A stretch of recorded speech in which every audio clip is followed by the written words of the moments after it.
Hello, boys and girls. Yes, good evening. It is Auntie Audrey here, and we continue with the readings of the Bible story by Uncle Arthur Maxwell. Yeah, we've started on the stories of Abraham, and we've also met Lot in the stories who was Abraham's nephew. We are on story 4 of part 4. We are about to finish the first book. Can you imagine already? We've read almost all this. So story 4, it says, choosing the best. Choosing the best.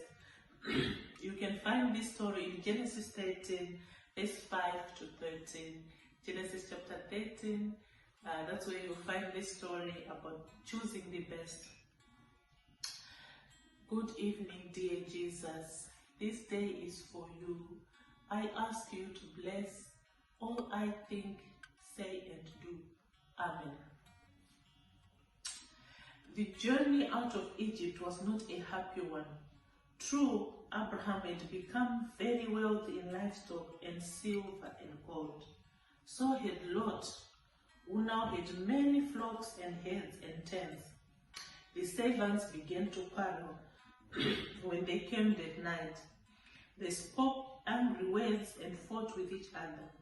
The Bible says, and quarreling arose between Abram's herdsmen and the herdsmen of Lot.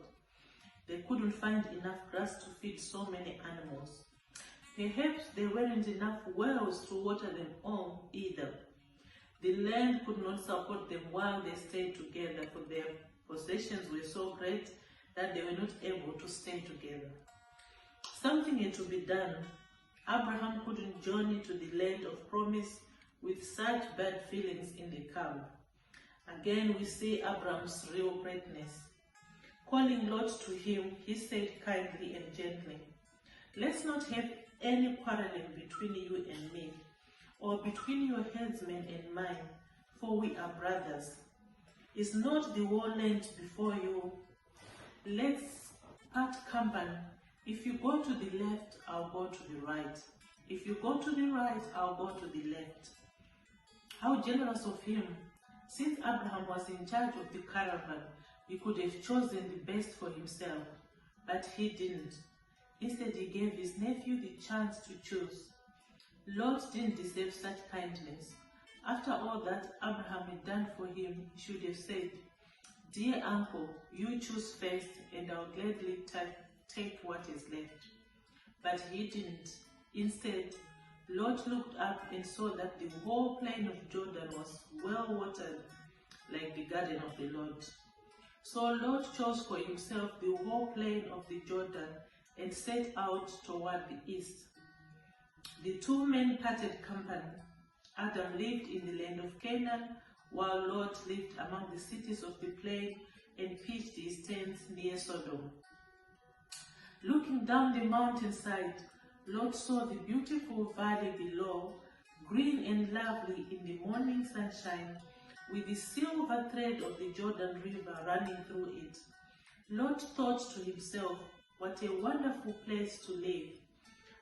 What fine pasture for my cattle. How rich I'll become down there.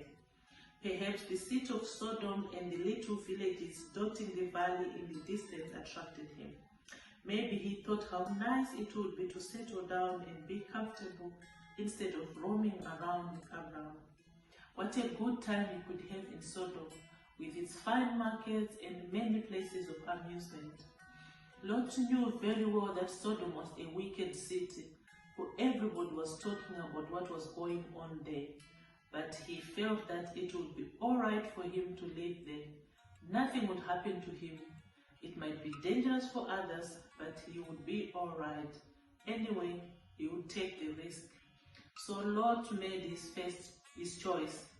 He chose the plain of Jordan with its fine grazing land, its plentiful water and its cities, and he pitched his tents near Sodom.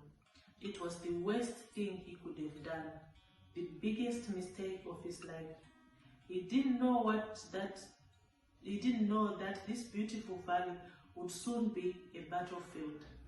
Invading armies would soon capture the people living in those pretty little villages.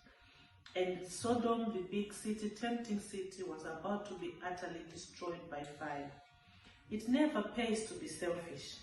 Sometimes people who grab the best for themselves may seem to get ahead for a while, but in the long run, they are bound to lose. We should pray for the grace and greatness of Abraham, who gave first choice to somebody else. It was a short story, but there's a lot of lesson in there, boys and girls. We should never be selfish.